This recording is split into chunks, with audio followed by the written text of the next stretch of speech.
Hey guys, Hailey Lain aka Key Black here, and welcome back to another episode of Off the Cuff. And this time, we're picking up again with Death T-2. The Horror Zone. So I feel like I have to preface this a little bit. When I was growing up, I was too much of a scaredy cat to watch any horror movies whatsoever. It's only in the last couple of years that I've been watching a couple of the good ones recommended by my buds, and starting to get an appreciation for the genre, like the style of storytelling in it and everything. I have, however, always loved haunted houses, and Death T2, The Horror Zone, has always been my favorite of the Death T stages. And it looks like Takahashi had a lot of fun drawing this part too. Turns out this time the tour guide for this attraction is the butler from Kaiba's mansion, who also makes an appearance in only episode 1 of the card game anime Duel Monsters as the Kaiba Corp employee he goes to kidnap Grandpa.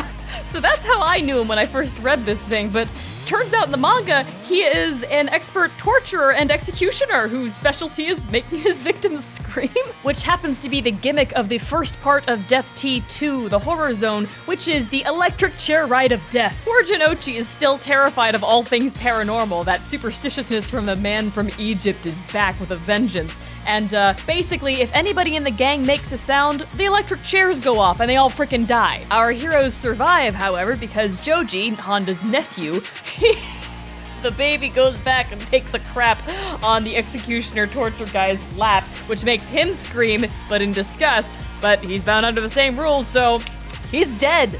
I just realized this means the baby killed somebody. But things are hardly done there as the electric chair ride of death ends and they arrive at the haunted mansion, which is the main part of the attraction. It's basically like a horror, like a haunted house mixed with an escape room. And if it weren't for the very specific set of circumstances in which they have to escape this escape room, I'd kind of want to play it myself. It looks like fun. There is some absolutely delicious paneling and illustrations in this chapter. Again, it looks like Takahashi had a lot of fun drawing it. In particular, one of my favorites is this one big panel, this big staging panel as the gang just enters the main entryway of the haunted mansion.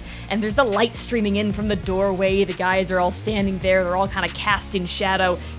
It's almost reminiscent of the staging when Shadi entered the other Yugi's soul room. I also love seeing Yugi like sticking his hands in his pockets and trying to stand like a cool guy like his two buds. It's very cute. After a short investigation, the ever-theatrical Kaiba appears to the gang as a floating hologram and gives them the hints that they need to try and solve this escape room, including the fair warning that if they don't hurry, there's gonna be a serial killer on the loose. It turns out Kaiba has sought out and employed a serial killer who was infamous a couple years back for chopping up a whole bunch of schoolboys in one summer.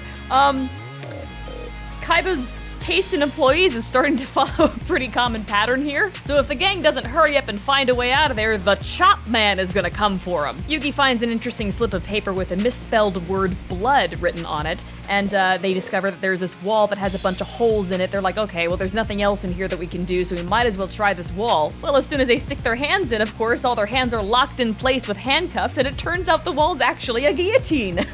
And it's poised to chop off all their hands if they don't press the right button. You know, the other Yugi got pretty creative with the games that he would challenge his opponents to, but Kaiba,